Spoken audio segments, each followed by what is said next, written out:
કેમ છો બધા? મજામાં છો ને?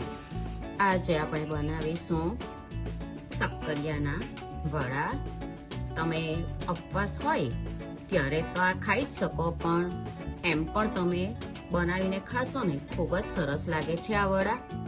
શક્કરિયાના વડા બનાવવા માટે 2 શક્કરિયા લીધા છે. શક્કરિયા 200 ગ્રામ છે. કાચા સિંગદાણાના અધકચરો ભૂકો લીધો છે. 3 મોટી ચમચી છે.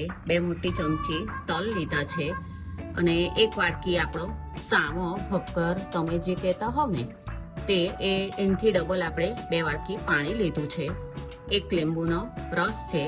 સ્વાદ પ્રમાણે સિંધવ મીઠું લીધું છે મેં. 1 ચમચી મોટી લીલા મરચાંની પેસ્ટ છે. આદુની પેસ્ટ છે 1 ચમચી. અને સૂકા નારિયેળનો છીણ લીધી છે 2 મોટી ચમચી. શેકેલા જીરાનો પાવડર લીધો છે 1 ચમચી. અને મરીનો પાવડર લીધો છે 1 નાની ચમચી. ધાણા છે. ધાણા પણ તમે નહીં ખાતા હો ને તો નહીં લેવાના. અને આ લીમડીનું પાન છે. તળવા તેલ છે. મોરિયાને 2-3 પાણીએ સારી રીતે ધોઈ લેવાનું છે. મોરૈયાને આપણે સારી રીતે 2-3 પાણીએ ધોઈ લીધો છે. અને શક્કરિયાને પણ આ રીતે છોલીને ધોઈને ટુકડા કર્યા છે. એમાં આપણે આ બધો મોરિયો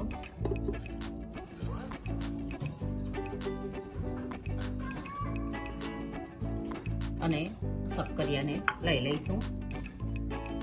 આપણે આ 2 વાટકી પાણી તે લેવાનું. કુકરમાં આપણે ગેસ પર મૂકી દીધું છે કુકર. એને આપણે બે સીટી બોલાવવાની છે અને મીડિયમ રાખવાનું છે. આપણે 2 સીટી થઈ ગઈ છે.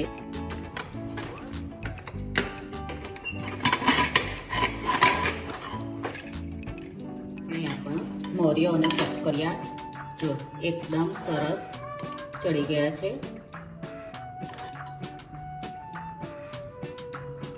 હવે એને આપણે એક બાઉલમાં કાઢી લઈએ.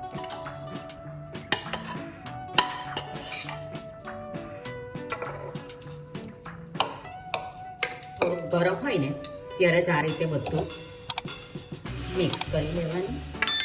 થોડુંક શક્કરિયા અને આ મોરિયો આપણે એકદમ સરસ મિક્સ થઈ જાય ગરમ ગરમ જ.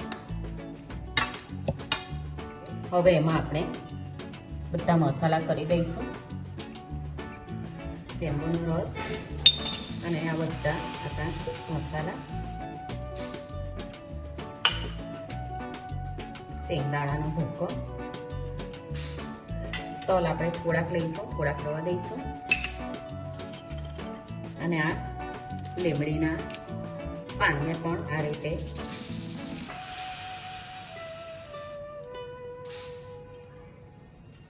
કોથમીર. હવે આને બધું આપણે બરાબર મિક્સ કરી લઈશું. ગરમ હોય ને ત્યારે જ કરવાનું. તેલવાળો હાથ કરીને મસળી લઈશું.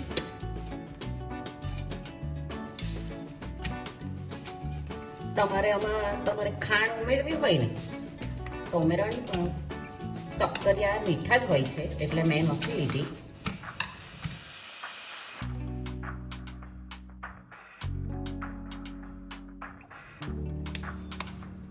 અને તમે તળો નહીં અને તેની જગ્યાએ તમે સેલો ફ્રાય પણ કરી શકો. થોડા આપણે તલ લઈ લઈશું. સ્વાદ પણ એટલો સરસ લાગશે અને દેખાવમાં પણ આ વડા એટલા જ સરસ લાગશે આપણને. જો બધા કરી લઈએ.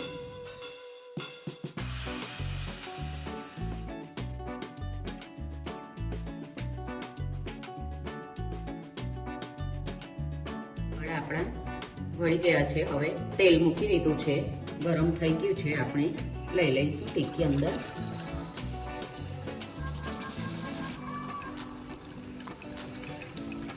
આપણે મીડિયમ જ ગેસ રાખવાનો છે, વધારે ફૂલ નથી રાખવાનો. આ વડા અંદરથી એકદમ સોફ્ટ અને બહારથી એકદમ ક્રિસ્પી બને છે. બહુ નહીં, આપણે મીડિયમ ફ્લેમ પર જ આપણે તળવાનું છે. વડા એકદમ સરસ તળાઈ ગયા છે. આ વડાને તમારે બનાવીને મૂકી રાખો ને અને ફ્રીજમાં મૂકી રાખવાના અને પછી તળો ને તો પણ એ સરસ બને છે. જો તમે ડીપ ફ્રાયની જગ્યાએ સેલો ફ્રાય કરો ને તો પણ આવા જ બનશે. આપણા શક્કરિયાના બધા વડા તળાઈને તૈયાર છે. જો એકદમ ફૂલેલા બહારથી ક્રિસ્પી અને અંદરથી એટલા જ સોફ્ટ છે આ વડા. અને મેં કોથમીરની ચટણી સાથે સર્વ કર્યું છે. તમે પણ આ રીતે બનાવજો અને ખાજો. ખૂબ જ સરસ લાગે છે આ વડા. ચાલો આપણે પાછા મળીશું બીજી રેસીપી સાથે. આવજો.